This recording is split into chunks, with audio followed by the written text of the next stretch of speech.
एक छोटे से गांव में रमेश नाम का एक गरीब आदमी रहता था। रमेश बहुत मेहनती था, लेकिन उसकी किस्मत हमेशा उसका साथ नहीं देती थी। वह रोज सुबह जल्दी उठता, मजदूरी करने जाता और पूरे दिन कड़ी मेहनत करता। लेकिन दिन भर की मेहनत के बाद भी उसे इतने ही पैसे मिलते थे कि किसी तरह घर का खर्च चल सके। रमेश की पत्नी सीता और उसका छोटा बेटा मोहन अक्सर चिंता में रहते थे। कई बार ऐसा भी होता था कि घर में खाने के लिए पर्याप्त खाना नहीं होता था। एक दिन शाम को रमेश काम से थका हुआ घर लौट रहा था। सूरज ढलने लगा था और सड़क लगभग खाली थी। चलते चलते अचानक उसकी नजर सड़क पर पड़े 10 रुपए के एक नोट पर पड़ी। रमेश ने चारों तरफ देखा। सड़क पर कोई नहीं था। उसने झुककर वह 10 रुपए का नोट उठा लिया। कुछ पल के लिए वह खुश हो गया।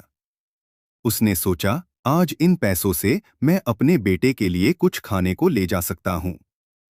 लेकिन फिर उसके मन में एक और विचार आया। अगर यह पैसा किसी और का गिरा हुआ हो तो? रमेश कुछ देर तक वहीं खड़ा सोचता रहा। उसके मन में लालच और ईमानदारी दोनों की लड़ाई चल रही थी। आखिरकार उसने फैसला किया कि वह इस पैसे के असली मालिक को ढूंढने की कोशिश करेगा। वह पास की एक छोटी सी दुकान पर गया और दुकानदार से पूछा, भाई साहब, क्या किसी का 10 रुपए का नोट गिरा है? दुकानदार हंसने लगा। उसने कहा, अरे भाई, सिर्फ 10 रुपए के लिए कौन ढूंढेगा? दुकान पर खड़े कुछ लोग भी हंसने लगे। लेकिन रमेश को उनकी हंसी की परवाह नहीं थी। वह वहीं खड़ा रहा और लोगों से पूछता रहा। कुछ समय बाद एक बुजुर्ग आदमी घबराए हुए वहां आया। वह बार बार लोगों से पूछ रहा था, क्या किसी को 10 रुपए का नोट मिला है?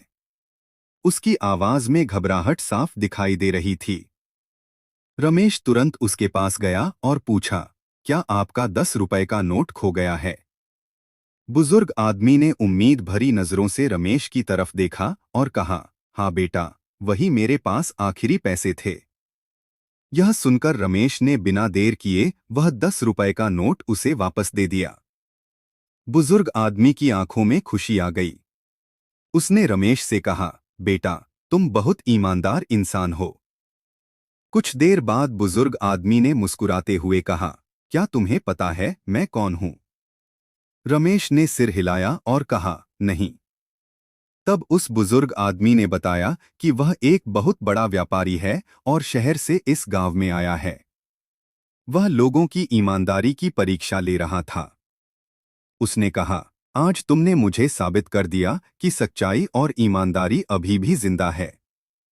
बुजुर्ग आदमी रमेश की ईमानदारी से बहुत प्रभावित हुआ। उसने रमेश को अपने साथ शहर चलने का प्रस्ताव दिया और अपनी कंपनी में नौकरी देने की बात कही। शुरुआत में रमेश को विश्वास नहीं हुआ, लेकिन कुछ दिनों बाद सच में उसकी जिंदगी बदलने लगी। उसे एक अच्छी नौकरी मिल गई। धीरे धीरे उसके परिवार की हालत सुधरने लगी। उसका बेटा अच्छे स्कूल में पढ़ने लगा और उसके घर में खुशियां लौट आईं। एक दिन रमेश बैठकर उस घटना को याद कर रहा था। वह सोच रहा था कि अगर उस दिन उसने 10 रुपए का नोट अपने पास रख लिया होता तो शायद उसकी जिंदगी कभी नहीं बदलती। उस दिन उसने एक बहुत बड़ा सबक सीखा। ईमानदारी छोटी हो या बड़ी, उसका फल हमेशा बड़ा ही होता है।